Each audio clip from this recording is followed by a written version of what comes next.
જમ્મુ કાશ્મીરમાં થયો આતંકી હુમલો, જેમાં ભાવનગરના વિનોદભાઈ નામના વ્યક્તિ થયા ઈજાગ્રસ્ત. ભાવનગર અને પાલિતાણાના આશરે 20 જેટલા લોકો પરિવાર સાથે ગયા હતા જમ્મુ. ભાવનગરથી સુરેન્દ્રનગર અને ત્યાંથી ટ્રેન મારફતે 16 એપ્રિલના રોજ મોરારી બાપુની કથા સાંભળવા ગયા હતા જમ્મુ કાશ્મીર. ત્યાંથી 29 એપ્રિલના રોજ પરત ફરવાના હતા. ભાવનગર શહેરના 12 અને પાલિતાણાના 6 લોકો સાથે સુરેન્દ્રનગરથી ગયા હતા જમ્મુ. મોરારી બાપુની કથા ચાલતી હોય પરિવાર સાથે ગયા હતા કથા સાંભળવા.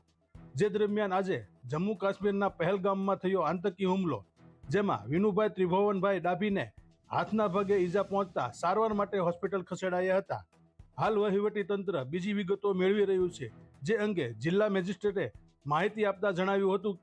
બપોરે 2-2:30 વાગે આસપાસ વાત થઈ હતી ત્યારે પપ્પા ને મમ્મી સેફ હતા અને ત્યારે એ લોકો ફરતા હતા પહેલગામ. એ લોકો બાપુની સપ્તાહમાં શ્રીનગર ગયેલા છે અને ત્યાંથી પહેલગામ એ લોકો ફરવા માટે ગયેલા અને બપોરે 2-2:30 વાગે આસપાસ વાત થઈ ત્યારે બધું સેફ હતું અને ત્યારે એ લોકો હેપી અને ખુશ હતા અને ત્યારે કોઈ જ કાંઈ પ્રોબ્લેમ નહોતો. અને પછી જ્યારે છેલ્લે અમને સમાચાર મળ્યા ત્યારે 5-5:30 ની આસપાસ અમને આ સમાચાર મળ્યા અને મારા મમ્મી સાથે વાત થઈ મારે હમણાં. તો મારા મમ્મીએ એવું કીધું છે મને કે તારા પપ્પાને હાથે થોડી ગોળી ઘસાઈને ગઈ છે ને એની સાથે અમારા બીજા જે સંબંધીઓ છે એને કીધું છે કે પપ્પાને કોઈ વાંધો નથી, ચિંતા જેવું નથી. અત્યારે એ લોકો હોસ્પિટલ લઈ ગયા છે એમને અને અમે લોકો શ્રીનગર જવા રવાના થઈ ગયા છીએ. કેટલા સભ્યો ભાવનગરથી ગયા હતા? ભાવનગરથી અમારા બધા ફેમિલી મેમ્બરમાં છે ને એ લોકો 20 જણા છે, નાના મોટા બધાથી ને ટોટલ 20 જણા છે. એમને ત્યાંનો જે માહોલ છે એમની સાથે તમારે ચર્ચા થઈ, શું વાત થઈ હતી? ત્યારે એ લોકોને એવી વાત થઈ હતી, એ લોકો જ્યારે મિની સ્વિટ્ઝરલેન્ડમાં બેઠા હતા તો મારા મમ્મીની બાજુમાં જે અમારા સંબંધી દાદા છે એને એવું કીધું કે જો કંઈક અવાજ તમને સંભળાયો તો મમ્મી કે ના. પછી બીજો અવાજ થયો અને પછી 2 અવાજ થયા અને પછી ચારે બાજુથી ધડ ગોળીઓ છૂટવા માંડી એવું એ કહેતા હતા. અને પછી એ લોકો બધા ભાગવા માંડ્યા ત્યાંથી એક જ સાથે. અને ઘણા બધા ટુરિસ્ટ હતા, આજે વધારે પબ્લિક હતું, ખુલ્લો ત્યાં વાતાવરણ હતું અને વરસાદી નહોતું એટલે. બેન, આપના ફાધરનું નામ શું? ફાધરનું નામ છે વિનુભાઈ ત્રિભુવનભાઈ ડાભી. અને અન્ય ઇજાગ્રસ્ત જે લોકો થયા છે કોણ છે? એમાં અમારી 20 જણા અમારી જે છે એમાંથી એક મારા પપ્પા છે, એના ન્યૂઝ અમને મળ્યા છે, પણ બીજા જે 2 જણા છે એના હજી કોઈ સમાચાર મળ્યા નથી ને એ લોકોને ખબર નથી અમારી જે સાથે છે એને કે એ લોકોને કઈ જગ્યાએ લઈ ગયા છે અને ક્યાં છે એ. બેન, ભાવનગરમાંથી પ્રશાસકમાંથી કોઈનો ફોન આવ્યો છે? હા, પ્રશાસકમાંથી ફોન આવેલો છે મારા બ્રધર ઉપર કે તમારા પપ્પાને સારું છે અને ચિંતા જેવું નથી અને એડિશનલ કલેક્ટર સાહેબનો ફોન આવી ગયો છે. પ્રશાસન પાસે કોઈ અપેક્ષા કરી આપે?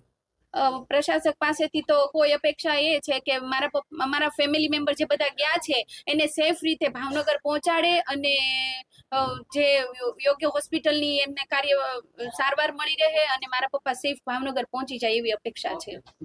ઓકે, આપનું નામ? અશ્વિન ડાભી મારું નામ છે.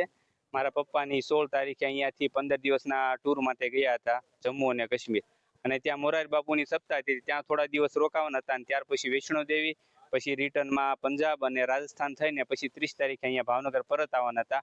અને આજ રોજ એ લોકો પહેલગામમાં ગયા હતા, ત્યાં અચાનક થઈ હુમલો થયો અને હુમલો થયો એમાં મારા પપ્પાને હાથે વાગ્યું છે અને અત્યારે હોસ્પિટલાઇઝ કરેલ છે અને અત્યારે એની તબિયત છે સ્ટેન્ડ છે. એટલે મારા મમ્મી સાથે પણ વાત થઈ છે અને મારા મમ્મીની લોકો રિટર્ન આવે છે અને મારા પપ્પા જે હોસ્પિટલાઇઝર છે અને એડિશનલ કલેક્ટર સાહેબનો પણ ફોન આવી ગયો છે અને કીધું છે કોઈ કંઈ ચિંતા કે ગભરાવાની જરૂર નથી, અમારે વાત થઈ ગઈ છે. એટલે હવે એ જલ્દી વહેલા તક અહીંયા ઘરે પહોંચી જાય એવી અમે આશા રાખીએ છીએ. આજે મારા પપ્પાની સાથે એ લોકો 20 જણાનું ગ્રુપ ગયેલું હતું, એમાં 19 જણા છે એ વ્યવસ્થિત રીતે સ્થિર છે અને એમાં 1 થી 2 જણા વ્યક્તિ જે છે એ લોકોની ઈજા પહોંચી છે. પ્રશાસન પાસે આપણે એટલી જ અપેક્ષા રાખી કે જે લોકોને ઘાયલ છે અમને વહેલી તકે સારવાર મળે અને જલ્દીથી જલ્દી છે એ લોકો અમને અમારા એના પેરેન્ટ્સ સાથે મુલાકાત કરાવે એવી અમે આશા રાખીએ છીએ. ભાવનગરના કેટલા ટુરિસ્ટ હતા તથા પાલિતાણાના કેટલા હતા? ભાવનગરના અને પાલિતાણાના બધા થઈને આમ તો 30 જણા ગયેલા હતા અને અમારું જે સિનિયર સિટીઝનનું જે મારું પપ્પાનું ગ્રુપ હતું એમાં 20 જણા હતા એમની સાથે. સિનિયર સિટીઝન કેટલા હતા? સિનિયર સિટીઝન જ હતા, બાકી 4 થી 5 જણા જે છે એ બધા યંગ હતા.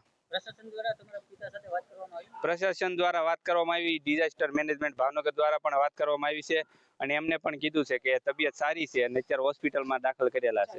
યતીશભાઈને પણ વાગ્યું હોવાની વાત છે, તેની કોઈ વિગત? ના, એ વિગત મારી પાસે નથી. ભાવનગરના કેટલા ઈજાગ્રસ્તો છે, શું આપે મુલાકાત લીધી છે પરિવારની, શું કહેશો?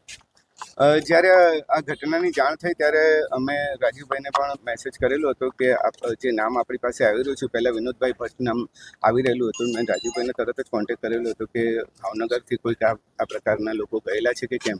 પણ આપણને ખબર પડી કે અહીંયાથી 20 જણા લોકો શ્રીનગર 16મી તારીખે ગયેલા હતા, મોરારી બાપુની સત્સંગ સભામાં ગયેલા હતા. અને આજે સવારે એ લોકો ફરવા જે ગયેલા હતા એમની પર હુમલો થયો છે. એમાં જે વિનોદભાઈ ડાભીનું જે નામ આવ્યું છે, વિનોદભાઈ ડાભી એ મારા શીતલ ડાભી જે લેડી કોન્સ્ટેબલ છે એમના પિતાજી છે, અને અમે એમની સાથે કોન્ટેક્ટ કરવાની કોશિશ કરી રહ્યા છે. હાલ જે માહિતી મળી છે તે મુજબ અનંતનાગની ગવર્મેન્ટ મેડિકલ કોલેજમાં એ અત્યારે દાખલ છે, અને એમનો ઇન્ટરવ્યૂ પણ અત્યારે ટીવી પર ચાલી રહ્યો છે. એટલે આઉટ ઓફ ડેન્જર છે. બીજા 20-22 જણા જે નામ લીધેલા છે અમે એ લોકોની વેરીફાઈ કરવાની કોશિશ કરી રહ્યા છે. જમ્મુ અને કાશ્મીર પોલીસ અને સીઆરપીએફ સાથે હું સતત સંપર્કમાં છું. જેટલી નવી માહિતી આવશે એ પ્રમાણે આપને આપવામાં આવશે. સાહેબ, ભાવનગરના બે એક યતીશ પરમાર તથા તેનો દીકરો સ્મિત, તે બંનેનો હજી પતો નથી તેવી વાત છે. હા, એ જે અત્યારે માહિતી આપણને મળી છે, માહિતી અત્યારે વેરીફાઈ કરી રહ્યા છે સીઆરપીએફ સાથે પણ અને જમ્મુ કાશ્મીરની લોકલ પોલીસ સાથે પણ. એમના ઉચ્ચ અધિકારીઓ સાથે મારી સતત વાતચીત થઈ રહી છે અને એ લોકો પણ આપણને માહિતી મોકલી રહ્યા છે. ઓકે.